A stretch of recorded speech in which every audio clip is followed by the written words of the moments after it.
It's a particularly productive economy, and the creative industries are so important. They're 15% of the London economy. And more than that, the cultural life of the city is one of the reasons why it's also a successful financial center, because people like to, senior bankers like to live in London because it's a good place to live for the cultural life. So the cultural life, the creative life, the economic life of the city are inextricably bound together. And it does mean that the London economy is a little bit different from the UK economy. So listening to the minister this morning, I was thinking, how different is the Tashkent economy from the rest of the economy of Uzbekistan?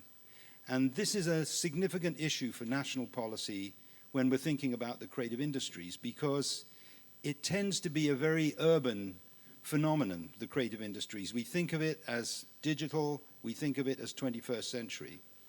But at Creative England, the organization I set up and used to chair, our mantra was, talent is everywhere, but opportunity is not.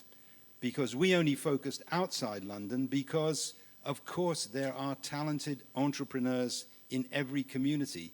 It's just that very often they don't know how talented they are, they don't know how to connect with the market, they don't know how to connect with money, they don't know how to connect with networks. So thinking about all the changes that are happening here, to bear in mind this distinction between the economy in the capital city and the economy in the rest of the country, I think is important. And in London, one of the things that we are trying to do is to look at the long supply chains for the London economy and how we can make sure that the London economy is working for the benefit of the UK and not sucking lifeblood out of the UK. So that's one of the things I was thinking about this morning. There may be a strong parallel here between Tashkent and the rest of the country. We'll see when you ask some questions. But it's not just in the UK. This is relatively common in lots of countries. Moving on from that, I was just going to ask, again from the discussion this morning, what do you see the role of universities in relation to entrepreneurship? What job can they do? Well, okay, three quick examples of how I think universities have played a very particular role in developing entrepreneurship. The University of Sheffield maintains a center called the Center for Advanced Manufacturing Research. And I went to visit there, and there were engineers from Boeing, the US aircraft company, and Airbus, the European aircraft company, and Rolls-Royce, who make the engines, and Doughty, who make all kinds of gear for aeroplanes. And I said to these people, I thought you guys were all meant to be in competition with each other. Here you are working together. And they said, the cost of developing new products in the aviation industry is so high, of course we collaborate. And we collaborate because the university gives us a platform in which we can do that on neutral territory. So there's the university providing a space for commercial research and development by giving it neutral territory. That's one story. Secondly, when I was at Channel 4 television, we started a show called Big Brother. I don't know if Big Brother's made it to Uzbekistan, but we realized that some of the skills that were needed for what we call the back-end fulfillment on social media didn't really exist in the companies that we wanted to do the show. And Channel 4, with Hewlett-Packard, the company, we, with the University of Brighton, wrote an MSc on digital media and sponsored a couple of bursaries for it and ran the program and began to develop the skills that we needed for a very, very particular set of circumstances. And there was an example of a university providing us with the impetus and the intellectual skills we needed to deal with a significant gap in the labor market. And then there are other examples where I would say, but in East London, for example, one of the local leaders in an East London borough is interested in developing creative skills. Some of the things that were being talked about this morning, what are young people going to do with the changes that are going on in the economy? It's quite a poor area of East London, low ambition, low expectation. So one of the things that this guy, he's a powerful political leader, he's getting a film studio built. But he said, I don't want the film studio simply to mean that people from outside come and run the film. I want local people to be running it. So he's now negotiating with universities to come and run specialist programs in that area. He's thinking about how to develop a specialist school with digital skills and the kind of skills that are needed to feed this whole new sector that he's creating. And he's thinking about what goes on at preschool level. So there, he's working with universities to develop the talent pipeline for skills that are not yet needed in the economy. So my point is that the university can sometimes help pick up where the labor market is not generating the skills that are needed, but it can also help public policy develop skills for future industries and be, if you like, anticipating what's going to be needed. So in a way, universities are going to have to develop new relationships that may be a bit fuzzy to start with. In other words, they're not precisely knowing what's needed, but are developing it along with the new technologies. Yes. There's a balance between the two. Yes. Yeah. I think most of the partners here are involved in some of those types of operation. The problem is, as was pointed out by the speaker this morning, we don't actually know what's needed in 5 years' time. So we're going to have to find that out. But I think the point you were making is we find it out together with the people who are going to be the employers. We don't create mythical new degrees in our universities. We create them with a purpose for a specific thing. That comes on to the idea of, partly to do with Creative Spark, but in lots of other projects, which is about knowledge transfer. There is a sense that maybe in the UK, maybe in Germany, maybe in the USA, we have the knowledge which then a different economy can borrow and learn from and adapt. And I just wonder how you saw that relationship of knowledge transfer. Because there's one model which is aid, which is somebody gives somebody else the goods, the things they need. And maybe that's not just the only way or the best way. Well, I'm a very passionate believer in higher education and the economy working in some kind of harmony with each other. On the other hand, I think it is very dangerous for universities to be turned into simply vocational skills schools for the labor market. Universities are primarily there to generate knowledge, and what's going on in the economy is the application of that knowledge. And so the relationship between the two, I think, is quite a complicated and sophisticated one. But maybe a way to illustrate an answer to your question is I was talking to a regional business development officer in the English Midlands, and she was talking about our digital technology infrastructure, blah, blah, blah. And I said, how do you define this sector that you're talking about? She said, we don't define it, it's a state of mind. And I thought, the creative industries, we define the creative industries, but it's a state of mind. And I think where knowledge, sometimes what we call knowledge transfer is transferring a state of mind, if you like. And I thought, again, the three contributions we had in response to Dinah Kane's speech this morning, I thought all illustrate that when there's a change of mind, then all kinds of things can happen. And it's not a direct transfer of knowledge, it's a transfer of a way of doing things. And I know, maybe a little example, there's a big retail department store, a chain of department stores in the UK called John Lewis. And at a time when the retail sector is under pressure because of online shopping, this was one store which until recently was very successful.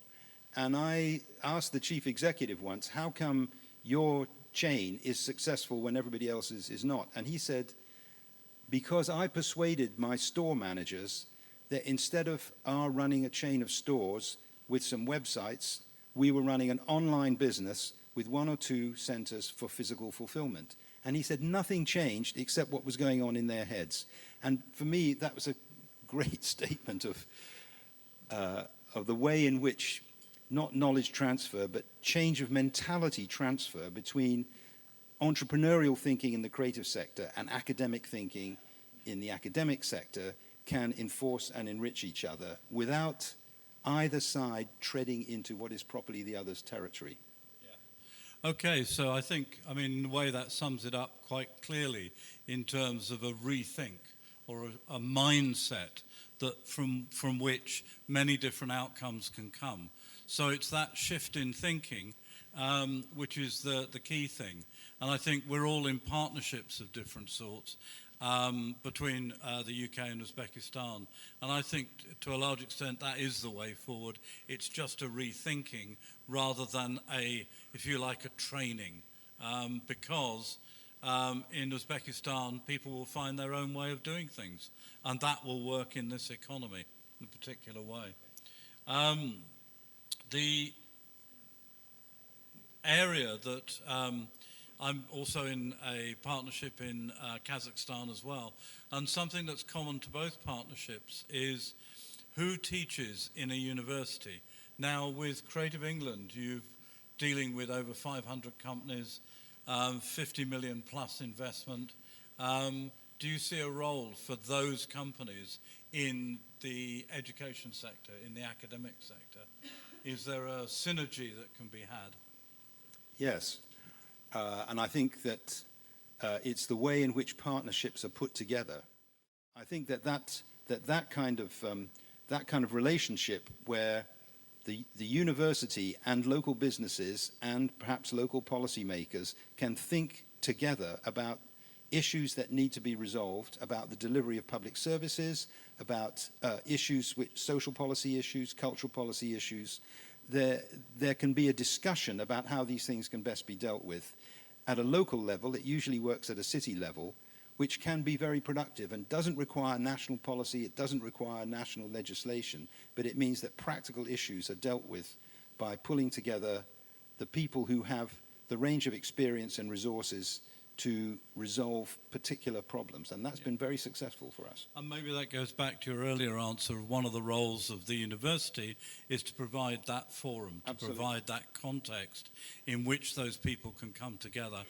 I think there's a tremendous tendency to invent projects where you have an outcome already defined, you've got an idea of where you're going. And in a way, what you're suggesting is that through those conversations, you can come up with the projects that have real meaning, rather than have them defined before you start. Well, and I think the important thing about that kind of relationship is it means that people with their own specialist area of expertise retain that. It's not, the phrase we have in the UK is we're not creating a vanilla mix where everybody's pretending to be the same. Everybody has their own specialist skill, their own specialist point of departure, but by pooling those effectively and providing the forum in which that can happen, you come up with much better solutions than academics could on their own, or entrepreneurs could on their own, or policymakers could on their own. And I also think we sometimes overuse the word interdisciplinary. We always say we're working across lots of different disciplines, but in reality we're often not. And it's getting that mix that is disturbing, is difficult, I think, that can spark off new stuff. And the previous chief executive of one of our research councils in the UK was very fond of saying, I like the idea of interdisciplinarity, but if you're going to be interdisciplinary, you have to have disciplines. Otherwise there's no interdisciplinarity, it's just a mess. It's like vegetable soup. Yeah. And lastly, you've been at three Creative Central Asia conferences now. The last one was here in Tashkent last November, but we've seen that evolve over 3 years now. And do you see a connection with what's being discussed there at that quite high level with the high-level speakers that we've had here today? Are there some commonalities? Yes, I think one of the things that's come out from these Creative Central Asia forums is to have entrepreneurs from Kazakhstan, Kyrgyzstan, Uzbekistan, Turkmenistan, Tajikistan. There's been a recognition of what are the issues that people have in common, and what are the issues that are distinctive and particular, because I think one of the things we all recognize that the creative industries are culturally based. They are an expression of the cultures from which they spring. And inevitably, we were talking about this at lunch, what's the special dish of Tashkent which is different from the special dish of Samarkand? Everybody has their own areas of specialism. And if the creative sector is going to grow and evolve in Central Asia, for each of the participating countries to think about what are their areas of specialism and how do they feed those areas of specialism is important. And I think that the Creative Central Asia Forum is bringing people together at quite a high level, and they're able to learn from each other most effectively. It's been a very important network for peer-to-peer sharing, but it's also a way of entrepreneurs working together to influence government policy and identify the areas where government policy can usefully intervene for whether it's tax, whether it's skills, whether it's fiscal policies, marketing policies, whatever, to help grow the sector, and where it's best for entrepreneurs to do it themselves. So I think it's an initiative which is having quite a powerful effect in each of the participating countries and in the whole region.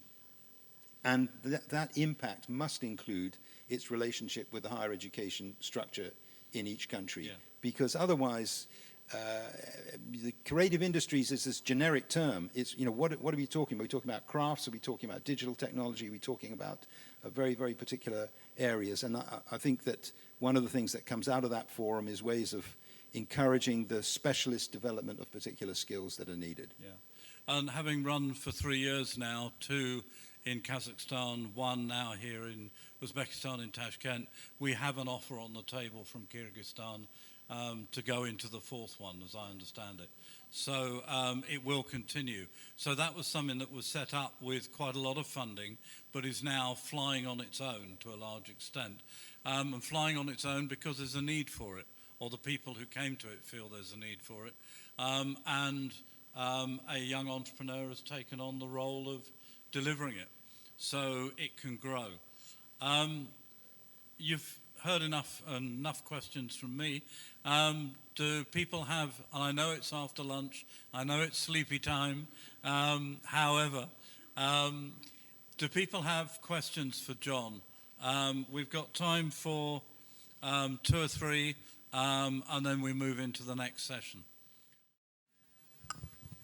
Maybe it's a question for both of you, but you both were talking about kind of rethink time and new ways of working and new ways of partnership between higher education and industries.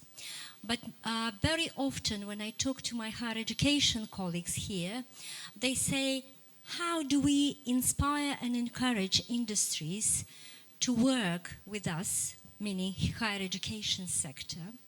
And also, how do we encourage, inspire, motivate industry representatives and practitioners to teach in higher education institutions? So how to make this marriage, if you like, work? So what are the incentives for industries to move towards higher education sector?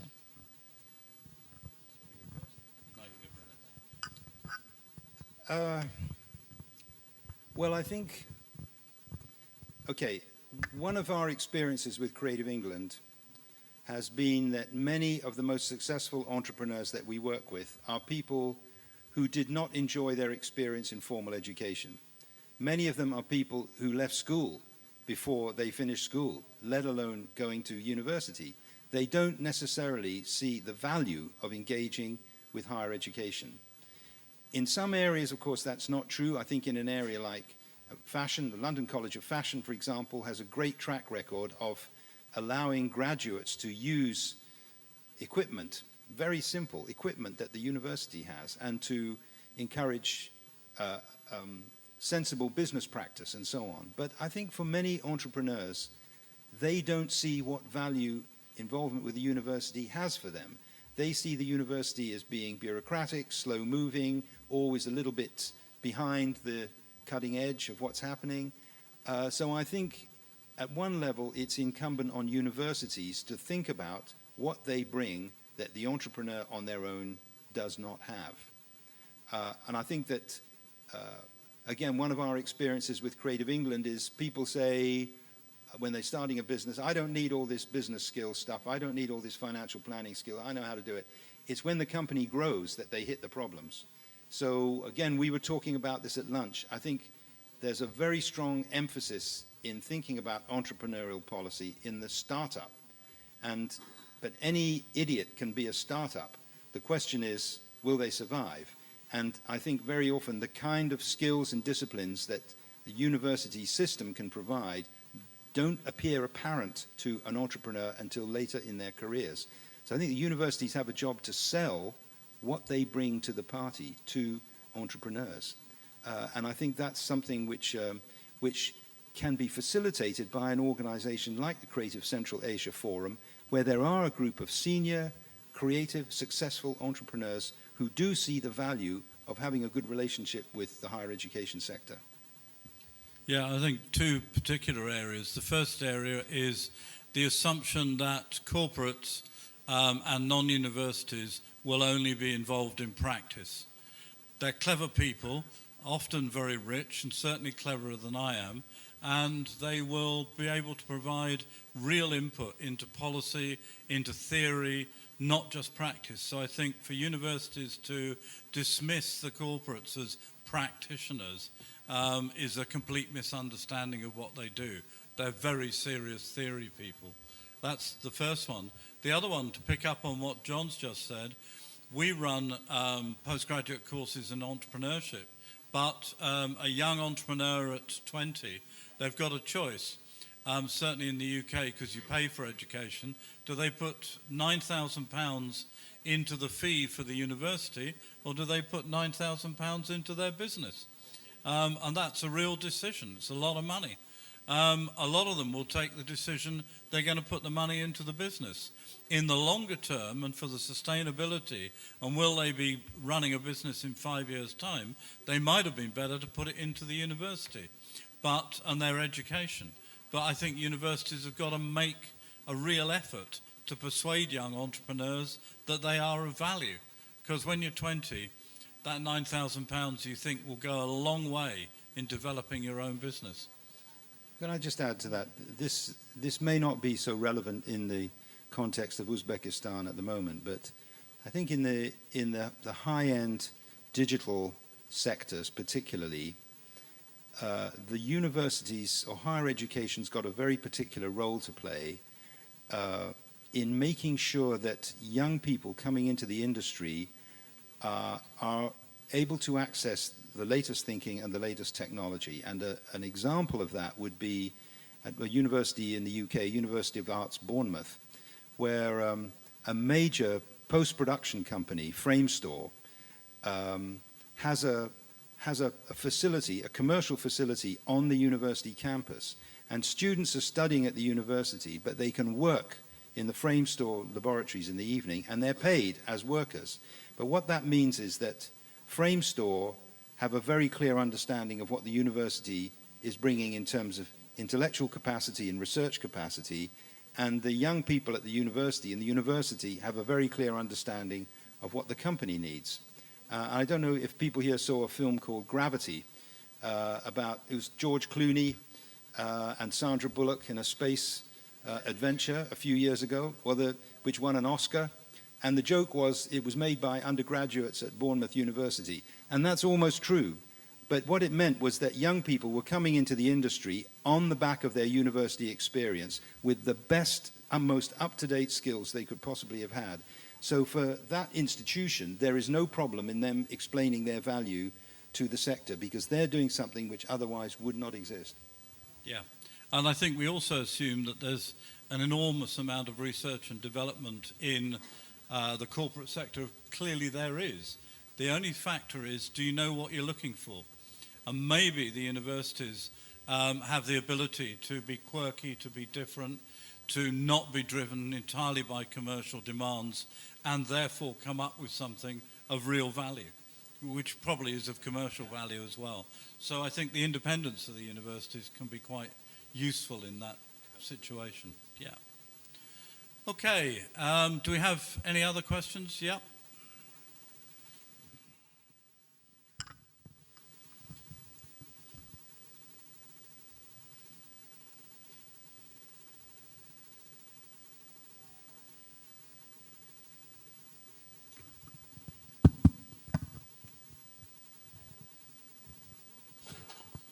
Okay, sorry, it took some time. So my question will be to both Gerald and John. What are the disadvantages of the creative industry's development? And is there a serious threat of creativity being too commodified or commercialized, if you will? And to what extent it can lose its authenticity and real value? Very good question. Yes, it's a very good question, and I think, you know, one of the reasons why most governments have problems engaging with creativity is that creativity, by definition, is disruptive. Governments are much happier at dealing with innovation, which, if you like, is if creativity is a wild animal, innovation is the wild animal when it's been house trained.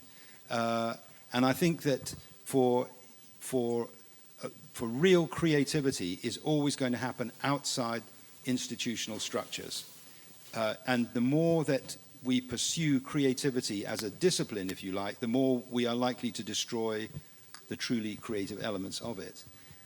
So I think that policy has to be thinking very carefully, where does public policy come in under the disruptive impact of creativity, where it can be house-trained, it can be used in a practical way and applied to processes, to products, to social change, cultural change, whatever. I think it is a real problem.